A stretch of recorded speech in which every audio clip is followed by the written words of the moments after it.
Essex, a helping hand with your land. Neil from Essex here with the folks from Tractor Time with Tim. If you've ever seen Tim before, he's got another YouTube channel where he spends a lot of time with his John Deere Subcompact and a Case Mini X out doing projects in his backyard. And one of the favorite things I like about Tim's channel is you really get a chance to see all that equipment put to work. So if you want to check him out, he's got a lot of good information for you too, much like we do, really delving into all this equipment. So thank you for stopping by, Tim. Really appreciate it. Yeah, I'm really happy to be here in, well, sunny central Pennsylvania here in January. Beautiful January day, right? Why are we out looking at tractors? Because we can't possibly have enough tractors, right? So we've got to find another tractor for your property. So we're going to take some time and walk around out here today and find a nice orange tractor to put in your sea of green. I need some sunglasses, but I do think I do think we could use a second tractor. Okay, let's take a look. Oh my goodness. Take a look and see what we can find you today. What do we have here? So what you're looking at there is a standard L-Series tractor. A little bit bigger machine than most of what you would have today, but an economy-oriented tractor. So a lot of bang for your buck, but not scads of extra features, right? Okay.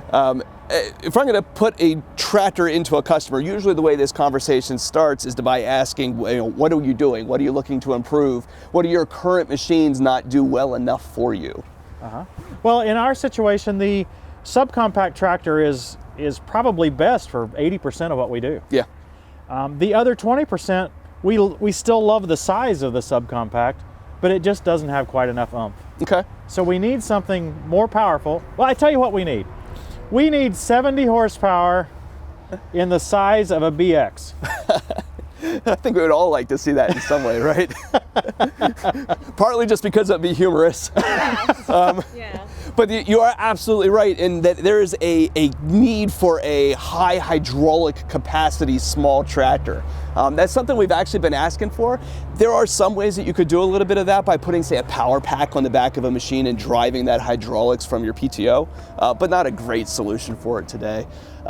Certainly can go through though and maybe show you a B-Series tractor. It would be a little bit more than what your subcompact is, but still with a short wheelbase to give you that capacity without being too big to move around. Okay. Okay, come on down here. You want to drive or sit up there? Yeah, make me sit in the Sit in the snow. Yeah. I wiped it off. Come on.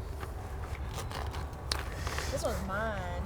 So when we see guys move up into a larger piece of equipment, right? You've spent probably more time on a subcompact than most other people have. We get a little concerned when we take one step bigger. Okay, one step bigger is always a little concerning because you're going to get 15-20% more capacity, but is that worth the dollars that it's going to take to make that change, right? So what you're sitting on here would be 2 steps ahead of the subcompact. So this is Kubota's large B-Series tractor.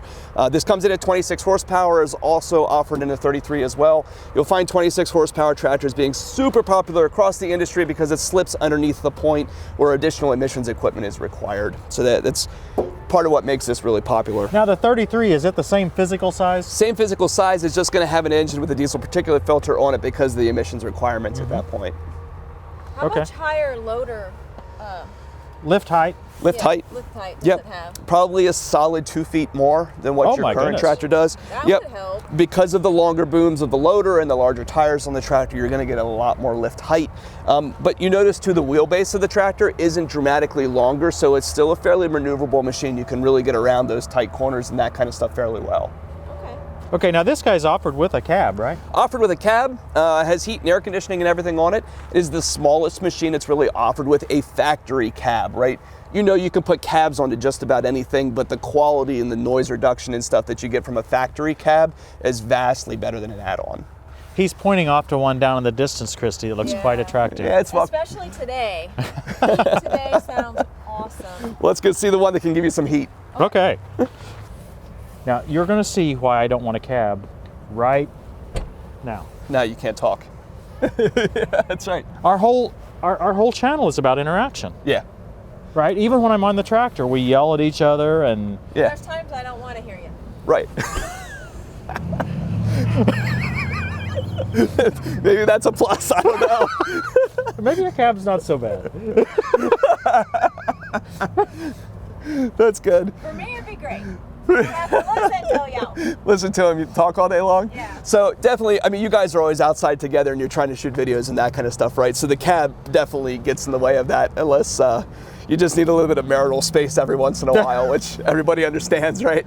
So, okay, so let's get on it. So this is basically so this is the same tractor as we were just looking at, just a cab. Just a cab placed on top of it. So the control layouts are all exactly the same as the non-cab version.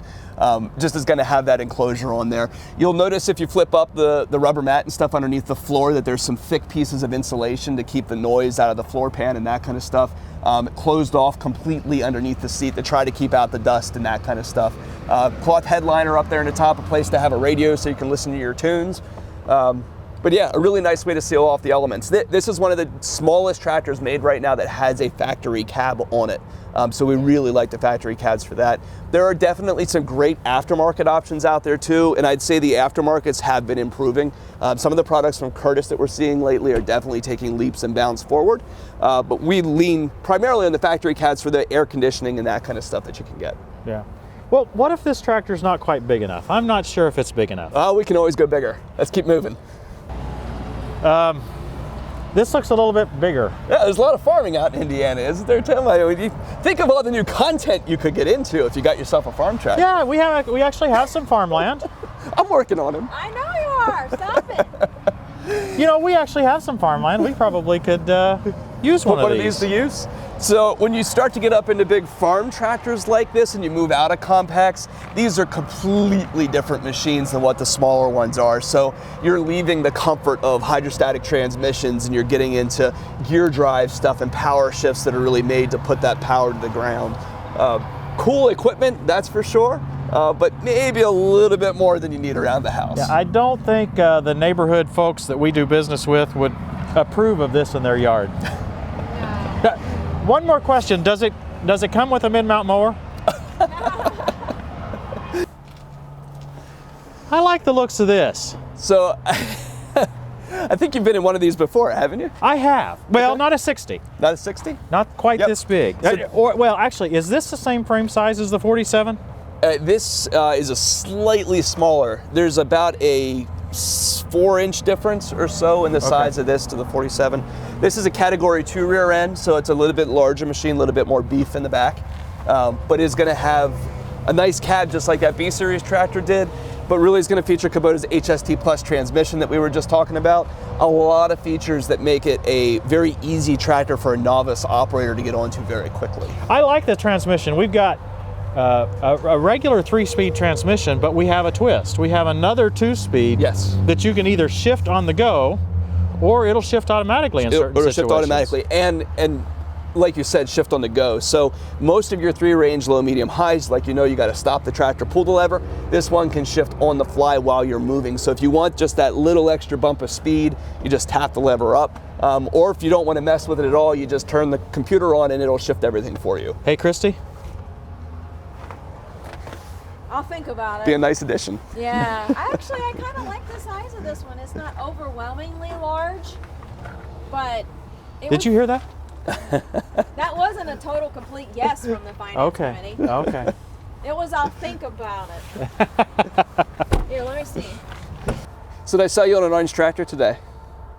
Maybe. Maybe. Especially if it has a cab on a cold day. That's right. It's easy to sell cab tractors in January, right? Exactly. Appreciate you guys stopping out. It is really cool that you came out on your way by. I'm honored that you're here. And for anybody who's watching our channel that's not subscribed to Tim's, absolutely worth doing. Some really good, worthwhile content there. If you enjoy my videos, you absolutely will love his as well. So check him out at Tractor Time with Tim. If you have any needs for tractor parts, machines you might be shopping for, give us a call at Messick's. We're available at 800-222-3373. We're online at Messick's.com.